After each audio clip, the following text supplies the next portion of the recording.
Hello students, today we will study the chapter how do organisms reproduce. In our previous lecture we have discussed about the male and female reproductive system. So today we will discuss about the process of fertilization and a small topic also reproductive health in human beings.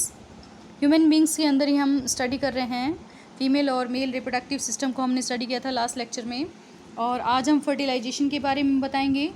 तो अगर मैं human beings की बात करूँगी, so in human beings internal fertilization takes place. Internal fertilization का मतलब होता है when the fertilization takes place in the body of female. तो और फर्टिलाइजेशन जो वर्ड है उसका मीनिंग है the fusion of male and female gametes. Male gamete को स्पर्म बोलते हैं, फीमेल गैमीट को एग बोलते हैं, and the fusion of male and female gamete is known as fertilization. So there are two conditions when egg is fertilized and when egg is not fertilized. Egg means female gamete. तो दो condition है. First condition है when egg is fertilised, यानी कि fertilisation हो चुका है, mail और फीमेल गैमीट जो है वो मिल चुके हैं. फर्टिलाइजेशन इसी को बोलते हैं. और फर्टिलाइजेशन के बाद जो बन रहा है वो फर्टिलाइज्ड एग है, जिससे कि हम एक सिंगल सेल जो बन जाती है जायगोट बोलते हैं. ये जायगोट इस्टमस रीजन में से होता हुआ फीमेल रिप्रोडक्टिव सिस्टम में यूटरस के अंदर आ जाता है और यूटरस की वॉल से अटैच हो जाता है. इसको बोलते हैं इम्प्लांटेशन. तो यहाँ पर ये इम्प्लांट हो जाता है आकर, यहीं पर धीरे धीरे ये जायगोट सेल जो डिवाइड होकर एम्ब्रियो में कन्वर्ट होती है और फाइनली ये पूरे के पूरे ऑर्गेनिज्म के अंदर कन्वर्ट हो जाती है इंडिविजुअल. तो इस तरह से सारा का सारा डेवलपमेंट जो है वो यूटरस के अंदर ही होता है. यूटरस में ही एम्ब्रियो को न्यूट्रिशन मिलता है. न्यूट्रिशन कैसे मिलता है? एक स्पेशल स्ट्रक्चर होती है जिसे बोलते हैं हम प्लेसेंटा, और प्लेसेंटा जो है वो उससे जुड़ी होती है एक कॉर्ड, एक ट्यूब जैसी स्ट्रक्चर जिसे अम्बिलिकल कॉर्ड बोलते हैं. डिटेल में आप 12th क्लास में पढ़ेंगे इसके बारे में. तो ये जो कॉर्ड है, या आप सिंपली समझ लीजिए जो प्लेसेंटा है, वो एक तरीके से मीडियम का काम कर रहा है, बीच के अंदर माध्यम है मदर और चाइल्ड के बीच में, फीटस के बीच में. When the child is in the body of female then this is known as foetus. तो फीटस और मदर के बीच में सारा जो है ट्रांसपोर्टेशन यही प्लेसेंटा करता है, यानी कि मदर से न्यूट्रिशन को पहुंचाता है चाइल्ड के अंदर, एम्ब्रियो में आ जाएगा. और जो है वेस्ट मटेरियल जो बन रहा है उस चाइल्ड के अंदर, फीटस के अंदर जो वेस्ट मटेरियल बन रहा है बॉडी से जो निकल रहा है, वो इसी प्लेसेंटा के थ्रू वापस बाहर निकाल दिया जाता है. तो एक तरीके से बहुत ही इंपॉर्टेंट रोल होता है इस प्लेसेंटा का. This placenta also provides a large surface area for exchange of many materials like glucose, oxygen and other gases also, waste material also. So this is the function of placenta. और एक चीज़ और है इसमें कि वो time period when the fertilization take place, यानी कि fertilisation हुआ है, जायगोट बना है, till the birth of the baby, जब वो बेबी फीमेल की बॉडी से बाहर आ रहा है, ये सारा का सारा पीरियड क्या कहलाता है? गेस्टेशन पीरियड कहलाता है. और अराउंड ये 9 मंथ्स का होता है ह्यूमन बींग्स के अंदर. ह्यूमन बींग्स में गेस्टेशन पीरियड 9 मंथ्स का होता है. तो ये तो एक कंडीशन हुई when egg is fertilised. Next condition है कि when egg is not fertilised, यानी कि फर्टिलाइजेशन नहीं हुआ है, यानी कि fusion of male and female gamete is not occurred. उस केस में क्या होगा? उस केस में uterus prepares itself every month to receive fertilised egg. Actually uterus की जो 3 वॉल से मिलकर बना हुआ होता है, तीनों वॉल्स अपने आप को प्रिपेयर करती हैं फर्टिलाइजेशन के अंदर. लेकिन जो लाइनिंग है यूटरस की, एक जो लेयर है वो बहुत ही ज़्यादा थिक होती है, स्पॉन्जी होती है, जो किस लिए, ये इसका एक मेन फंक्शन होता है, इंटरनल होती है ये, जो कि एम्ब्रियो को सपोर्ट देती है एक तरीके से उसमें अपने साथ अटैच होने के लिए. पूरा पूरा डेवलपमेंट वहीं पर होता है. तो अगर फर्टिलाइजेशन नहीं हुआ है तो ये लाइनिंग जो है वो काफ़ी लंबे टाइम तक नहीं रहती है, और इस लाइनिंग के अंदर क्या होता है? ब्रेक डाउन हो जाता है इसका, ये टूट जाती है, and the lining breaks and come out through vagina and as blood. So this cycle takes place in 28 days and this is known as menstruation cycle.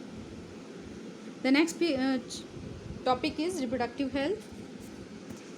क्या है reproductive health? Reproductive health means it total wellbeing in all aspects of reproduction and also in all aspects of physical, emotional, social and behavioural everything. वैसे भी health का जब भी हमने कभी definition पढ़ी है तो हेल्थ का मतलब होता है ओवरऑल सब कुछ, मतलब समाज में क्या स्थान है, मेंटल कंडीशन कैसी है, इमोशनली कैसे हैं, तो हर तरीके से अगर ठीक है then the person is healthy.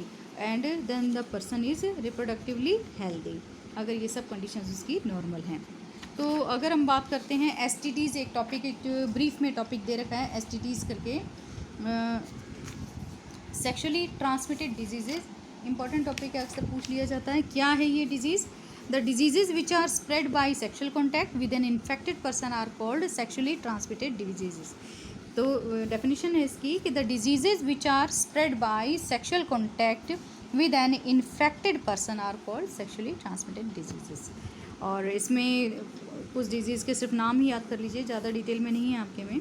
जैसे कि बैक्टीरियल डिजीज़ में आती है गोनोरिया एंड सिफिलिस, ये बैक्टीरियल डिजीज़ हैं। वायरल डिजीज़ के अंदर एक बहुत ही कॉमन नाम है एड्स, जो कि HIV वायरस कॉजिंग फैक्टर होता है जिसका, एड्स और वार्ड्स वगैरह ये सब वायरल डिजीज़ हैं, लेकिन ये सभी STDs हैं, सेक्शुअली ट्रांसमिटेड डिजीज़ हैं। कुछ बैरियर्स हैं, कुछ चीज़ें हैं जिनके यूज़ करने से इन डिजीज़ से बचा जा सकता है।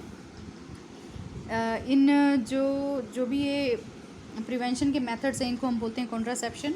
सो contraception, it is the avoidance of pregnancy can be achieved by preventing the fertilisation हुआ। फर्टिलाइजेशन को अगर बचा दिया जाए ओवम के, फर्टिलाइजेशन किससे, मेल एंड फीमेल गैमेट का मिलना फर्टिलाइजेशन है, मिलने को बचा दिया जाए, अवॉइड कर दिया जाए, then it can prevent the pregnancy also. So there are some methods of contraception: the physical barrier, chemical method and surgical method.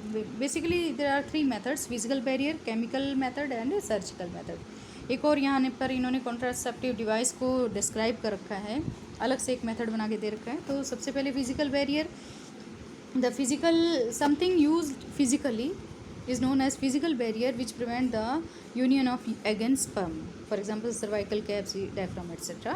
chemical methods में क्या है, use of oral pills, orally जो pills मतलब दवाइयाँ tablets खाई जाती हैं, that are oral pills and these can change the hormonal balance of the body so that eggs are not released. egg release ही नहीं होगा। egg कहाँ से release होता है, ओवरी से release होता है, तो egg का release ही होना बंद हो जाएगा केमिकल खाने से, जिससे कि फर्टिलाइजेशन नहीं होगा। नेक्स्ट है इंट्रायूटेराइन कॉन्ट्रासेप्टिव डिवाइस, IUCD बोलते हैं इसको, इंट्रायूटेराइन कॉन्ट्रासेप्टिव डिवाइस। कॉन्ट्रासेप्टिव का मतलब to prevent the pregnancy, and copper T और many things are there, loop like structures are placed in the uterus to prevent the pregnancy. And the last method of contraceptive measures is surgical methods, is surgical method ना, surgical का मतलब surgery से word आया है, surgical operate करके अगर इसको रोका जा सकता है, प्रिवेंट द प्रेगनेंसी। कैसे ऑपरेट करा जाता है कि मेल और फीमेल दोनों के अंदर ऑपरेशन होता है। मेल में जो ऑपरेट करा जाता है उसे टेक्निक को हम बोलते हैं वेसेक्टोमी, फीमेल में जो ऑपरेशन की टेक्निक है उसे बोलते हैं tubectomy.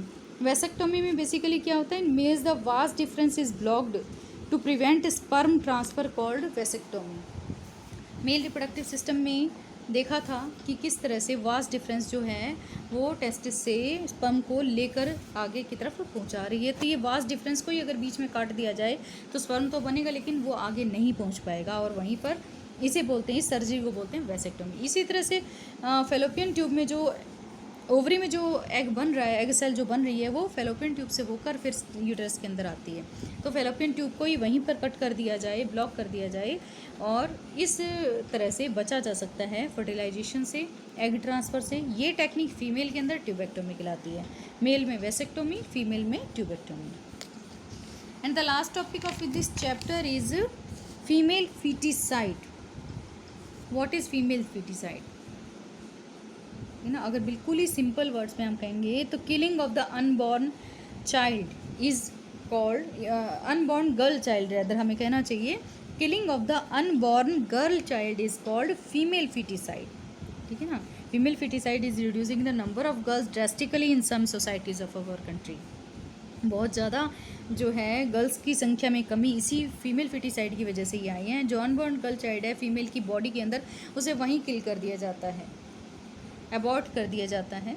The practice of killing a female child inside the womb means uterus is called female foeticide. For a healthy society balance sex ratio is needed then can be achieved by educating people to avoid malpractices like female foeticide and prenatal sex determination. यानी कि शिक्षा किस लिए ज़रूरी है, education किस लिए ज़रूरी है कि एजुकेटेड अगर होंगे लोग तो इस तरह के काम नहीं करेंगे, फीमेल फीटिसाइड जैसा कदम नहीं उठाएंगे, सोसाइटी अवेयर होगी और किसी तरह का कोई फिटिसाइड वगैरह नहीं होगा। और रेशियो जो बिगड़ गया है मेल एंड फीमेल का, बॉय एंड गर्ल का हमारी सोसाइटी के अंदर, वो भी मेंटेन हो सकेगा। सो एजुकेशन बहुत ज़रूरी है, लोगों को अवेयर करवाना बहुत ज़रूरी है इन सब बारे में। और prenatal sex determination means womb के अंदर ही अगर हम पता कर लेते हैं कि मेल है या फीमेल है, वो एक लीगल ऑफेंस है, क्राइम है, एक तरीके से अपराध है हमारी कंट्री के अंदर, और इस चीज़ से बचना चाहिए। So this is female foeticide. I think all the topics are covered in this chapter. Now in the next lecture we will discuss about the question answers of the chapter how do organisms reproduce.